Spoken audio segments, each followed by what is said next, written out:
The Anglo-Saxon era was a time of violence and war. The two main things we'll talk about today are the Old English language and med halls. Let's start off by talking about the Old English language, where it came from, how it spread, and how it eventually evolved into Middle English. The Old English language has traces back to Germany, but it really began to spread in 5th century AD when warring Germanic tribes sailed across the North Sea and invaded Britain.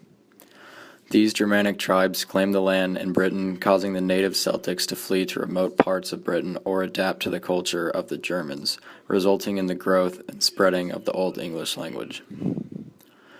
Over time, there was warring all through Britain, but the Anglo-Saxons eventually became the dominant group. Many of the common words we use in English today have roots in Old English. They have the same sound but are spelled differently. For example, wife is spelled W-I-F and right is spelled W-R-I-H-T. Now let's talk about how the Old English language was almost phased out by the Vikings and how Alfred the Great prevented this. The Vikings invaded Britain, killing many of the tribes and groups living there, the Old English language at risk of being destroyed forever. The language could have likely been lost for good if it wasn't for Alfred the Great. Alfred the Great was the king of Wessex from 871 to 899. He was revered as one of the greatest kings in history. He was humble and a great leader. When King Alfred came to power, the kingdom of Wessex was one of the only kingdoms left standing in Britain.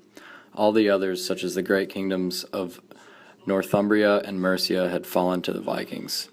Alfred the Great was set on rebuilding and spreading his idea of law and religion. One thing that was very important to King Alfred was education. He was set on spreading and teaching the Old English language, but before he could do this, he had to defeat the Vikings. Alfred the Great brought the fight to the Vikings and eventually defeated them. The Wessex kingdom is positioned in the lower left region of Britain, giving them nowhere to go when the Vikings invaded. Being cornered in by the Vikings really only gave them two options, to fight back or surrender. King Alfred was not going to get overran by the Vikings, so he rallied his armies and organized a defense for Wessex. His defense was successful, and he pushed the invaders to Northumbria, East Anglia, and even forced some out of the country into England. He made many military advancements, such as new warships and upgraded fortifications. After the war, he brought justice to the land and spread education. If King Alfred the Great was not able to accomplish defeating the Vikings, history could have been very different, maybe affecting what the world looks like today. Next, we will learn about how the Old English language came to an end and evolved into what we call Middle English. The change of language goes back to 1066 when William the Conqueror conquered England. King William was the Duke of Normandy before he built a fleet of warships and invaded Britain. William's army crushed the Anglo-Saxon armies of King Harold. He then distributed the land to his people, spreading their language and culture. King William replaced the English-speaking nobility with the French-speaking nobility, leading to the change of language into what we call Middle English.